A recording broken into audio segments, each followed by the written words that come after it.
some other planet with another name and another life. Her coat hung on the back of her chair.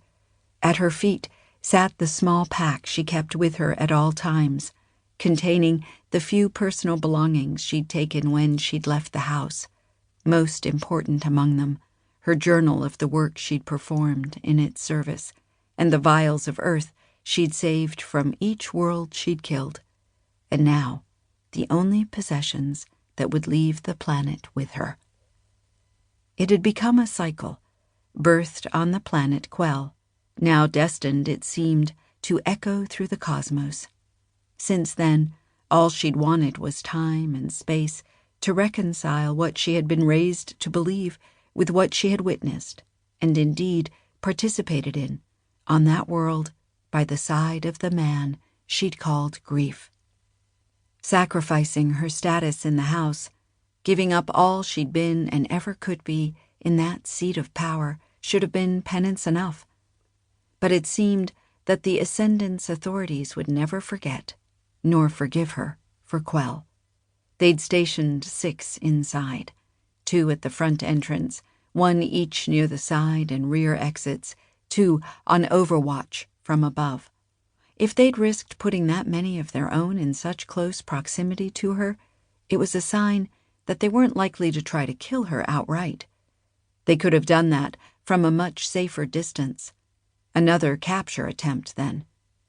Small comfort. Eleth carefully replayed what she'd observed of the agents since her arrival nearly an hour before. The relentless training of her former life had made the practice of tracking the people around her automatic. 5 of them she could recall seeing enter. But the 6th, the woman by the side entrance, had already been at the table when Eleth first came in. They'd gotten here ahead of her. Either they were getting better, or she'd allowed herself to become predictable. Undoubtedly, the rest of the team was already positioned outside, waiting for their moment. But what moment?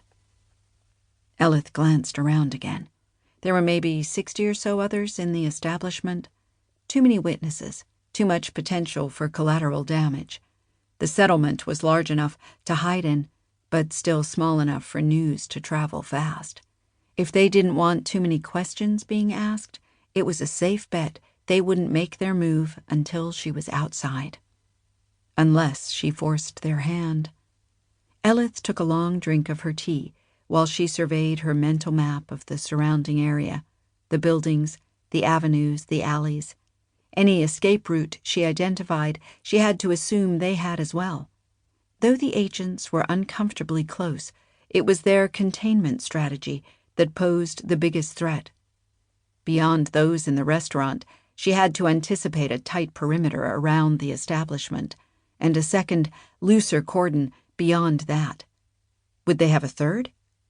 Undoubtedly. The rings they'd formed around her might extend all the way to orbit. Twice before, she had narrowly escaped their capture. The cost of doing so again seemed almost more than she could bear. For a moment, her last sight of Eth Amuin flashed in her memory, his gentle acceptance of the rough hands that had seized him, the quick grin he'd given her as they dragged him away, as though it was all the consequence of some small mischief, or perhaps just the beginning of a prank he'd planned all along. He'd allowed himself to be taken. Eleth hadn't been able to fathom why. Until now.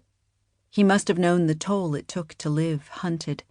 Maybe his had been the wiser choice.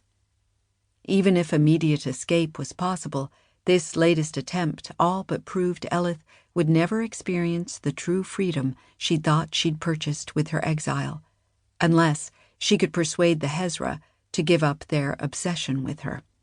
Her hope of such was slight beyond measure. The outcome of any attempt to negotiate seemed all but inevitable. But Eth Amuin had taught her the value of being open to the great impact often hidden in small probabilities. Unfortunately, she had no means to communicate directly with the Hezra, except perhaps the agents in the room. To escape, she first needed to disrupt them, paralyze them just long enough to seize the